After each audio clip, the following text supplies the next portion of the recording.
Então vamos continuando, né, com os exemplos e exercícios que nós resolvemos aí praticamente em toda a aula, né?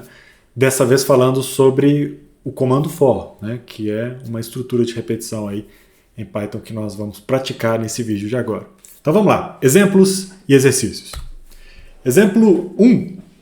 Um número natural é primo se ele possui apenas dois divisores distintos. Assim, um número maior que 1 é primo se for divisível apenas por si próprio e por 1. Tá? Crie um programa que imprime se o número é primo ou não. Ok. Então temos aí alguns exemplos de execução, né? Um exercício relativamente tranquilo, mas excelente para a gente praticar aí o uso do for. Vamos lá? Então vou abrir o Tony para vocês. Está aí. Primeira coisa que a gente precisa fazer é ler o número, né? Para ver se ele é primo ou não. Então vamos lá. N, né? Vai ter que ser convertido para inteiro, naturalmente, né? E aí, seguindo o enunciado, diz apenas, né? Digite um número. Poderia até botar a palavra natural aqui, que eu acho que cai bem. Vou até deixar, vou trocar o enunciado por essa palavra natural, que aí não tem, fica verificando muita coisa, né? Ok.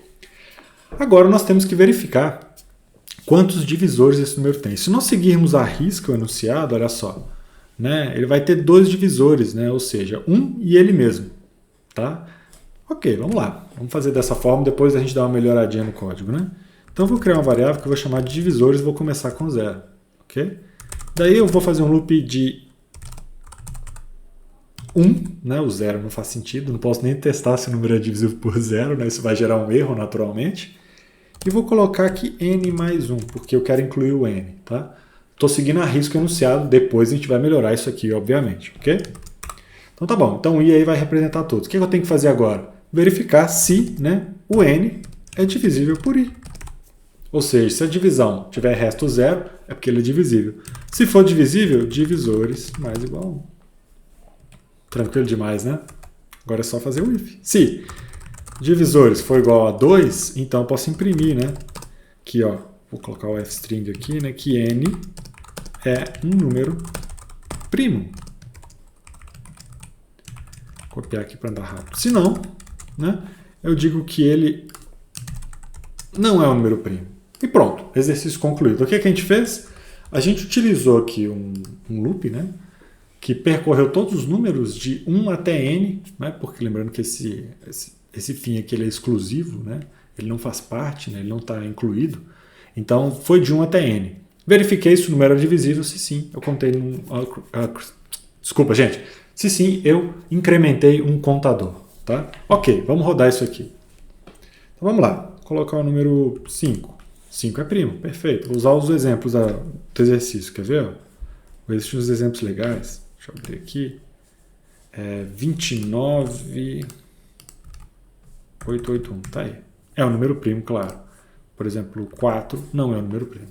Aparentemente tudo certo. Vamos voltar para o código e comentar algumas coisas. Vamos lá. Primeiro, todo número é divisível por 1 e por ele mesmo, né? Então eu não preciso desse 1 aqui, eu podia começar do 2 e eu podia ir só até um n menos 1, concorda? Aí o que vai acontecer? Eu tirei os dois, eu venho cá e troco isso aqui para 0. Pronto, mesmo código, né? A diferença é que agora eu tenho duas comparações a menos, duas comparações que não fazem o menor sentido, né? São bobas, não trazem muito benefício, tá? Eu poderia até utilizar um booleano aqui, eu poderia dizer o seguinte, olha, que primo é verdadeiro, ou seja, começa como primo. Aí se eu encontrar algum divisor, né, algum número que é divisível por ele entre 2 e n menos 1, eu vou e falo que primo é falso. E aí eu posso simplesmente escrever aqui embaixo, aqui, ó, se primo. Tá vendo que legal? Né? Vou salvar, vou executar de novo para vocês verem. 29,881 é um número primo, enquanto 6 claramente não é, né? Por que essa solução é mais elegante? Porque, na minha opinião, o código está mais fácil de ler, né? Eu tenho um marcador se ele é primo ou não. A solução anterior estava correta? Estava. Né? Pelo menos tirar as comparações inúteis faz sentido para mim, né? Mas, enfim, cada um faz como preferir. Tá ok? Então tá aí, feito o nosso primeiro exercício. Como sempre, tá aí a solução do exercício, né, para vocês. Eu coloquei duas soluções, uma que segue o enunciado à risca e uma, né, que é um pouquinho mais elegante, que é essa que eu acabei de comentar, tá certo? Depois a gente aprende aí uma forma de tornar isso mais eficiente, né? Em vídeos futuros nós vamos aprender a utilizar o comando break, que é útil nesse caso aqui, principalmente se eu for verificar um número muito grande que não é primo, eu faço muito menos operações, Eu consigo reduzir o número de operações, fazendo menos coisas, utilizando o comando break. Ok? Então tá bom. Então vamos lá para o próximo exemplo. Exemplo 2. Crie um programa que lê N salários e, em seguida, informa o maior salário, o salário médio e o menor salário dentre os lidos. Né? Então tá aí um exemplo de execução. Então aqui, por exemplo, coloquei 4 funcionários. Né? E aqui tudo é a entrada do usuário. Né? E o menor salário aí, no caso, 2.300, o médio 4.250 e o maior salário 6.500. Ok? Então vamos fazer? Então vamos abrir o Tony para a gente resolver esse exercício. Espera aí, o Tony já está aberto, né? Ótimo. Então vamos lá. Primeira coisa que eu preciso fazer é ver quantos salários eu vou ler. Né? Então eu vou perguntar para o usuário. Estou com o texto aqui, ó, quantos funcionários serão considerados? Pronto. É claro, converti já para inteiro, né? Porque é um número de funcionários, claro, vai ser o número inteiro. Bacana. Agora, qual que é o próximo passo? O próximo passo é inicializar as nossas variáveis que vão indicar qual que é o maior salário, qual que é o menor salário e qual que é o salário médio. No caso do salário médio, eu vou colocar soma. Vou somar todos, depois eu divido por N. Mais fácil, né? Então, o menor tem que inicializar, mas qual o valor, hein, gente? Aí que tá. Eu sugiro começar com um número extremamente alto, né? E a gente sabe como fazer isso. Ó. Tem uma constante lá na biblioteca matemática que representa um número extremamente alto. Você vai falar, pô, tu precisava disso? Não, não precisa. Mas fica uma solução elegante. Então o que é que eu vou fazer? Eu vou importar a biblioteca matemática e vou usar o inf, né, que é a representação aí do infinito, digamos assim. Estou colocando aspas aqui porque não é o infinito, claramente. Né? Por motivos óbvios, né? É óbvio que não. Mas enfim, é uma representação aí do que seria um número infinito. Né? Certamente ele respeita aquela condição de que nenhum número é maior do que essa constante. Né? Ok. Então vamos lá. Eu preciso também do maior salário, que eu vou começar como 0, que é um salário bem baixo. Difícil ganhar menos que isso. Né? E a soma, que eu também vou inicializar como 0, porque eu vou acumular a soma de todos os salários aí. Feito isso, o que nós vamos fazer agora? Nós vamos ler os salários. Então eu vou ter quantos salários para ler? Exatamente N. Então, beleza. Aí, não é isso? Olha o for caindo como uma luva. Então, para cá, eu vou usar o range N, que vai criar o quê? Uma sequência de 0 até N menos 1. Ou seja, vai ter exatamente N salários ali dentro. Né? E esse aí é o que a gente utiliza comumente. Né? Então, para cada I nessa sequência, o que eu vou fazer? Eu vou ler o salário. Então, vamos ler o salário. Eu vou chamar de X aqui o salário. Então, eu vou até botar a palavra salário para ficar mais claro. Fica melhor, né? E aí eu tenho que digitar aqui, digite o salário do funcionário, e aí vem o número do funcionário. Eu vou ter que colocar aí mais um aqui, já explico por quê. Olha só, colocando o range dessa forma, eu estou indo de 0 até N-1. Então eu vou colocar aí mais um para não imprimir o salário do funcionário 0, né? Eu vou colocando F aqui porque é F-string. Agora, se eu fizesse dessa forma, ó, de 1, N mais 1, aí eu poderia tirar esse mais 1 daqui, tá? Agora, eu estou muito acostumado a escrever código desse jeito, né? Eu coloco o range, coloco o limite aqui e já somo na hora de imprimir. Tá? Então, isso aí é pessoal de cada um. Beleza, li o salário, né, do funcionário. Agora eu preciso verificar se eu preciso atualizar minhas variáveis que marcam qual que é o maior, qual que é o menor e qual que é o salário médio. Né? Como é que eu faço isso? Tranquilo. Salário, ele é menor do que o menor? Se for, o menor recebe salário. Olha só. Então, se esse salário que for menor do que o menor do que eu encontrei até agora, eu atualizo a variável menor. Mesma coisa com o maior, olha lá. Salário é maior do que o maior? Se for, eu atualizo o maior. Opa, recebe salário. Por fim, eu preciso somar, né? Então, soma mais igual a salário. Opa. Olha que bacana. Com o exercício quase pronto. Então, quando terminar esse loop, eu guardei qual que é o menor de todos, eu guardei qual que é o maior de todos, e eu tenho a soma. Agora é só imprimir, né? Se eu quiser, posso até calcular a média aqui. Ó. A média vai ser o quê? A soma dividido por N. Não é verdade? Então, vamos imprimir. Vamos lá. Tem que imprimir o menor salário, colocar F-string de uma vez, né? Quem que é o menor salário? É menor, né? Com 2 casas decimais para ficar bonitinho.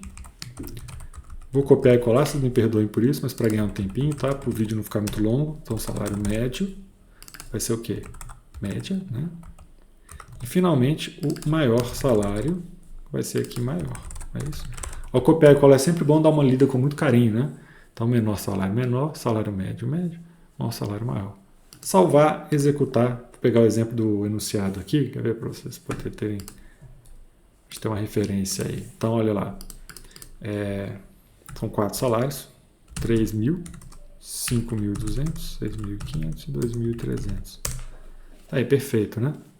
Bom, quase perfeito. Se a gente der uma olhada, olha a saída como é que ela está toda embolada. E aqui no enunciado, olha, tinha um espaço em branco, tinha uma linha em branco, né? Então o que nós vamos fazer? É claro que nós vamos corrigir isso daí, né? Temos que corrigir. Como é que a gente corrige isso? Colocando aqui um print, né, em branco, que vai quebrar a linha para a gente. Então só de fazer isso aqui, ó, vou executar de novo, né? 4, 3.000, 5.200, 6.500, 2.300. Agora sim pulou a linha e imprimiu exatamente o que o enunciado queria, né? Então tá aí mais um exercício concluído, né?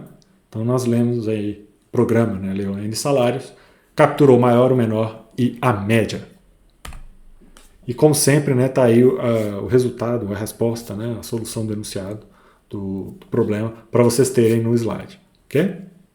Então vamos então para o último exemplo, né? Vamos para o exemplo 3.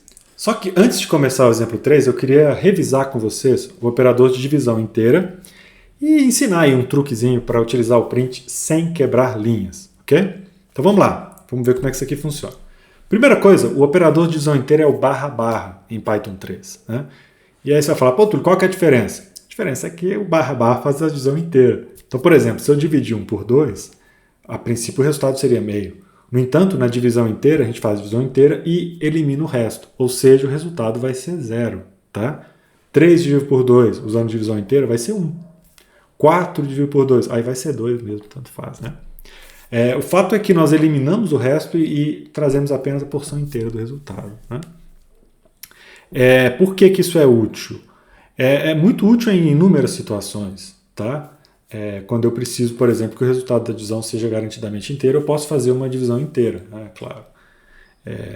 Quando eu sei também que essa divisão não terá resto, eu vou precisar de um tipo inteiro ali. Enfim, tem algumas situações em que é útil, tá bom? O segundo truque é como imprimir usando a função print sem quebrar a linha. Ou seja, imprimir, mas continuando com o cursor na mesma linha. Ou seja, vários prints imprimirem na mesma linha. Isso vai ser muito importante para o exercício que faremos em alguns minutos. Como fazer isso? Moleza, é só usar o argumento nomeado end. Não tem segredo, é tranquilo. Eu vou explicar ainda no futuro o que é um argumento nomeado, né? Um argumento posicional, mas isso não vem ao caso nesse momento. O que vocês precisam é saber como imprimir sem quebrar a linha. E a boa notícia é que isso é muito fácil.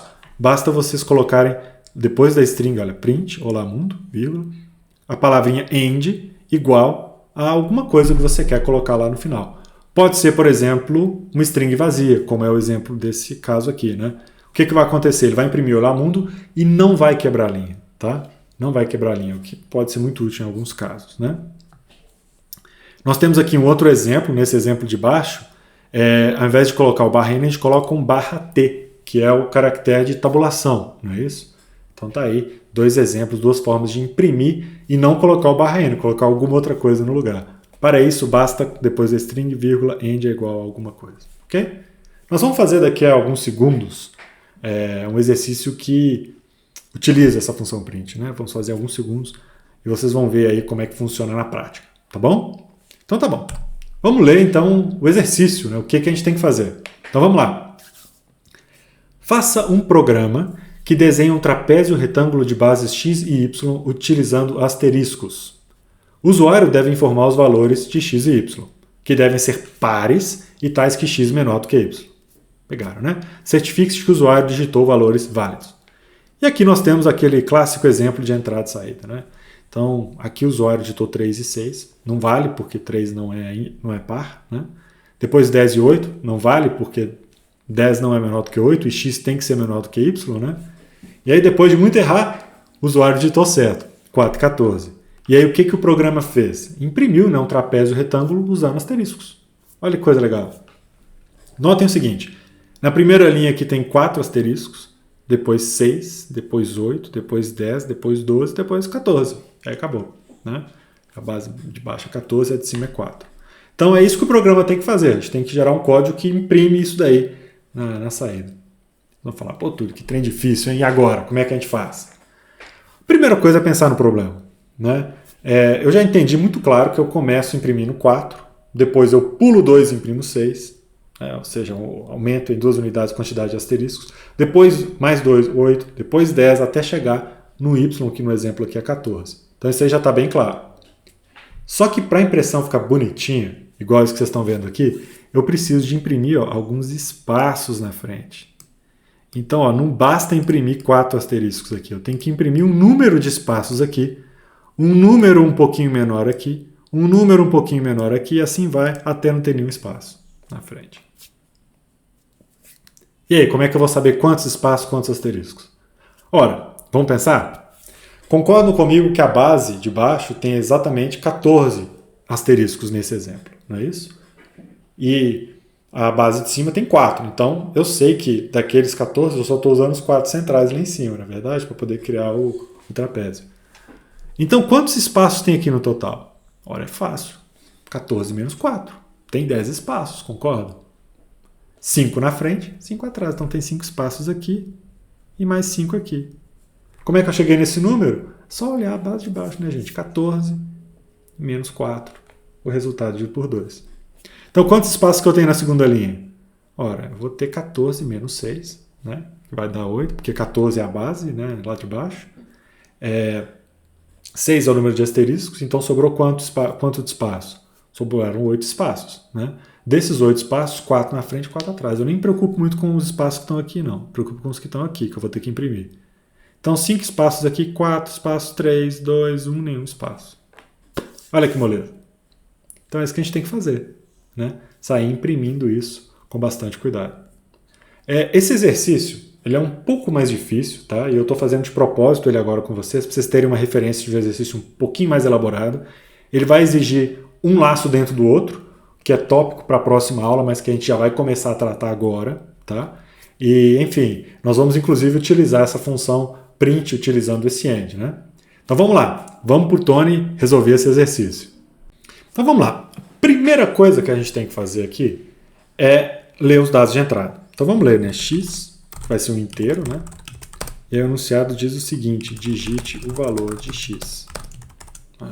Ok. Vou fazer um Ctrl+C, Ctrl+V para a gente não ficar com um vídeo muito longo, tá? Então eu leio x e y. Pronto.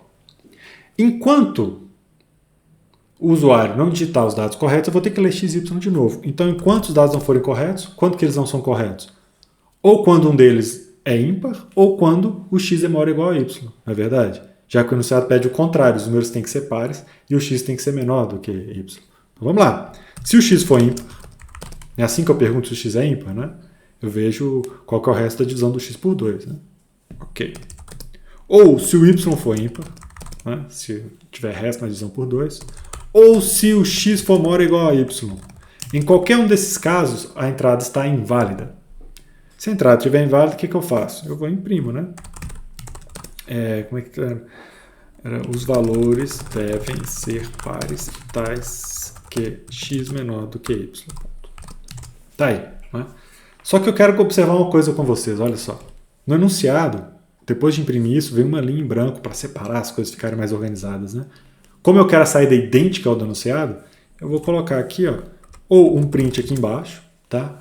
Ou, alternativamente, um /n aqui em cima. Eu não mexi no end, tá? Que é aquela coisa que eu vou ensinar para vocês agora. Poderia também, mas não mexi. Só estou imprimindo, colocando uma quebra de linha a mais, nesse caso. Depois disso, o que a gente faz? A gente lê novamente os valores de x e de y, né? Que eu copiei e colei aqui para ganhar tempo.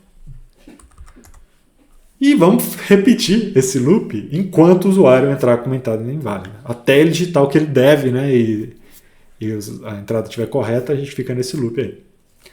Finalmente, um momento, o usuário vai digitar a entrada correta. Quando isso acontecer, assumindo que ele fez isso, né? Nós vamos ter que imprimir aqui uma linha em branco, para depois começar a imprimir os asteriscos.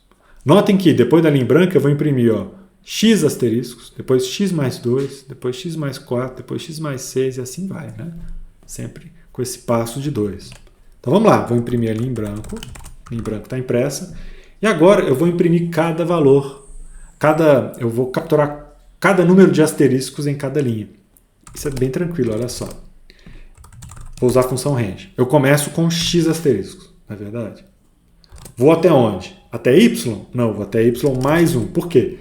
Porque o range vai do início até o fim menos 1. Como eu quero incluir o fim, que no caso aqui é o y, né? Porque olha só, nesse exemplo, x é 4 e y é 14. E eu imprimo 14 asteriscos lá embaixo. Então eu quero incluir o 14, eu quero incluir o y. Para isso eu coloco aqui y mais 1. E qual que é o tamanho do passo, pessoal? É 2, né? Eu estou pulando de 2 em 2. Né?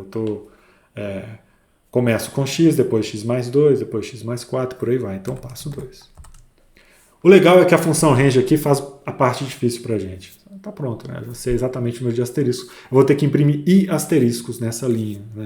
Em cada um, ok? Mas antes de imprimir os asteriscos, eu preciso imprimir os espaços. Como é que eu calculo o número de espaços mesmo? Vamos voltar para o enunciado rapidinho? Olha lá.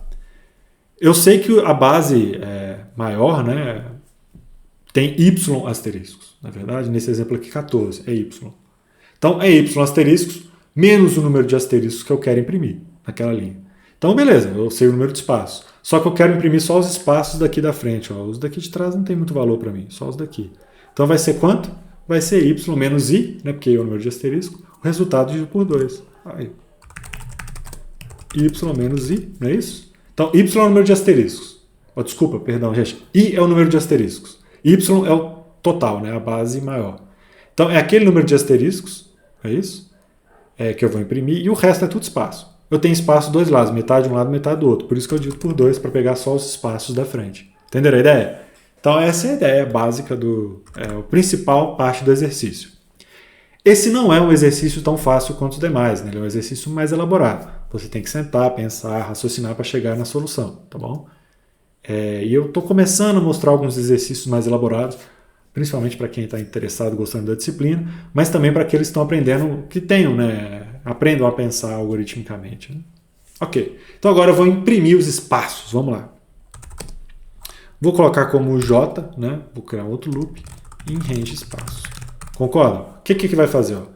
Essa sequência vai de 0 até espaços menos 1, ok? Né? E para cada um deles eu vou imprimir um espacinho. E aqui que entra o negócio do range. Olha só comigo. Eu vou imprimir o quê? Um espaço, que é isso aqui, não é verdade? Então, um espacinho. Só que se eu fizer isso aqui, ó, ele vai imprimir o espacinho e vai quebrar a linha. Eu não quero que ele quebre a linha, porque eu quero continuar naquela linha. Para colocar mais espaço e depois colocar um monte de asterisco. Como fazer isso? Nós vamos utilizar esse end aqui. Ó. Eu vou colocar como vazio. Então, essa linha 15, esse código aqui, ó, vai imprimir o espaço e nada mais. Não vai quebrar a linha, não vai fazer nada disso. Perceberam? Olha que legal, imprimir os espaços. Muito bom. O que falta imprimir agora? Os asteriscos, né? Como é que eu sei quantos asteriscos? Ora, é i. Começa com x, depois x mais 2, depois por aí vai, né? Então tá aí, ó.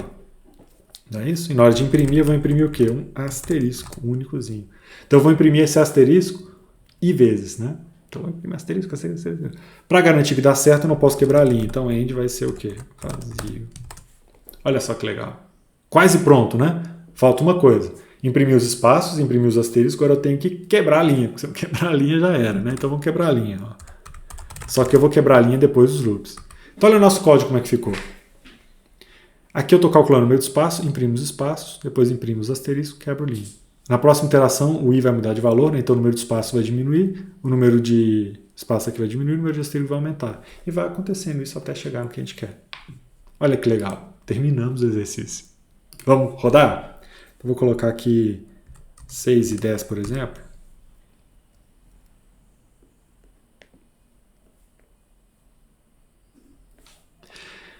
Foi bom ter dado esse erro, tá? Foi muito bom. Que erro que é esse, Túlio? O que está acontecendo? Olha só. Na linha 12, nós fizemos uma divisão que não é inteira. O resultado dessa divisão é um float. E eu não posso utilizar um float dentro do range. Sabe? O range só aceita números inteiros. Como resolver isso? Ora, uma opção é utilizar a divisão inteira que a gente discutiu. Tá vendo que legal? Então esse erro aí foi providencial. Ao utilizar a divisão inteira vai funcionar. Olha só qual é o erro. Erro de tipo, né? Float não pode ser interpretado como um inteiro. Perfeito, tem um erro de fato. Agora, ao fazer aqui a divisão inteira, eu resolvo o problema. Quer ver? Ó, vamos de novo. 6 e 10. É coisa bonita, né? Tá aí, ó. Vamos colocar um número maior para ficar legal, de 2 até 20. Tá aí, ó. Vou até fazer isso aqui para poder exagerar. Ó. Fechar isso aqui. Vamos rodar agora de, sei lá, de 10 até 80. Será que vai caber? Vai, né? Ah, que legal. Tá imprimindo asterisco, espaço lá. E tá aí o nosso apézinho de bases 10 e 80. Bacana, né? Não vou exagerar muito no número 1 porque não vai caber na tela. Mas observem isso aqui que é importante, né? Uma outra opção que eu tinha era converter esse resultado aqui para inteiro, tá? Mas eu recomendo a outra abordagem, ela é mais segura, tá bom? Tá aí, ela também funcionaria. No entanto, eu recomendo fortemente aqui utilizar, né, a divisão inteira, ok? Bacana, muito bom. Agora, eu vou mostrar para vocês a solução que eu deixei nos slides, porque é o que vocês vão ter para consultar depois, né, para consultar rapidamente. E aqui eu quero chamar a atenção para os comentários, né? Porque é o primeiro código que precisa de mais comentários, né? Porque a coisa não é tão trivial assim. Então tá aqui, ó, tá explicando, né, onde que está imprimindo os espaços em branco, os asteriscos, por que está quebrando linha, né? Que tem uma linha em branco para a saída ficar idêntica. Então aqui tem alguns comentários a mais para facilitar a interpretação, tá bom? Como sempre, se vocês tiverem dúvidas, eu estou à disposição. Vocês podem me procurar, né, por e-mail, no Moodle ou nas aulas práticas, tá bom, pessoal? Obrigado aí pela atenção, espero que o vídeo tenha sido útil, que tenham gostado. Um grande abraço para todo mundo. Tchau, até mais.